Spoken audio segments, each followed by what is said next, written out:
Okay, this case mainly shows everyone how to use Raymarching to achieve these effects in the Niagara particle system. So the first case is a two-dimensional small ball that is drawn. It is just a two-dimensional small ball.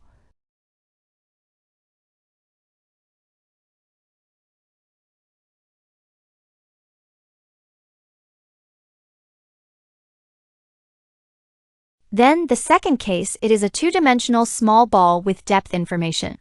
The third case is a three-dimensional small ball with an occlusion relationship, and it is a single small ball. The fourth case is a small ball with multiple Raymarchings, and it has a mutual occlusion relationship.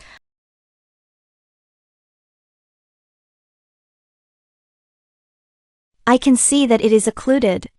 The fifth case is a case of multiple fused small balls based on Raymarching.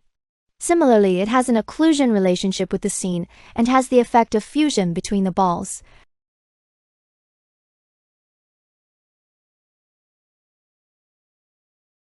We also provide a level and make a separate production of its artistic effects.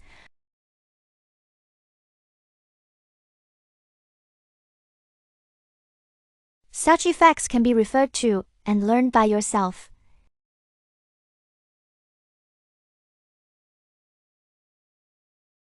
We also provide two optimized levels, mainly to optimize its performance to a certain extent. However, this optimization is not perfect. Strictly speaking, it is an incomplete optimization.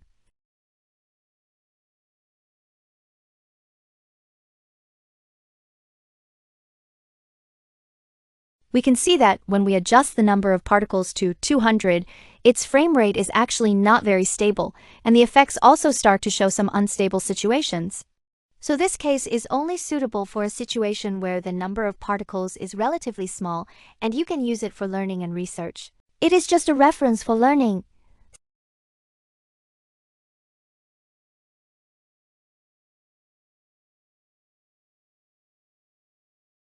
It also explains the technical core, that is, each example is based on its emitter. We made a script of U-Scratch in this emitter and wrote relevant HLSL code in it. The first two drawn 2D small balls are mainly based on this 2D small ball method.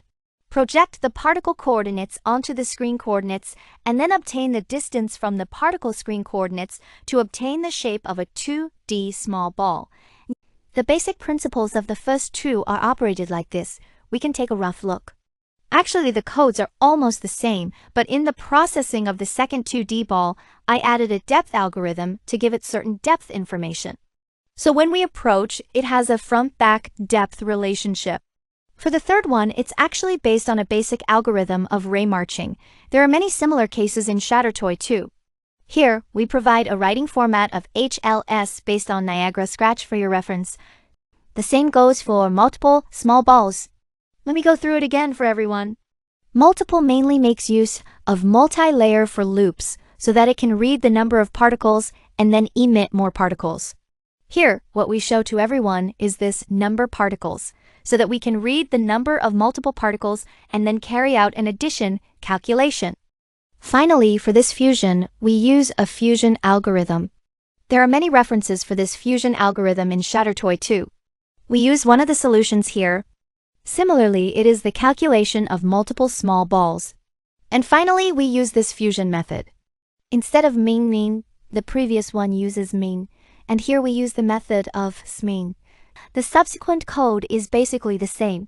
Here, because I am Chinese, I wrote a comment in Chinese. Then this is my homepage. You can subscribe here, and after subscribing, you can download this case of mine. And in my article, it explains what the basic function of each case is. Everyone can download and study it.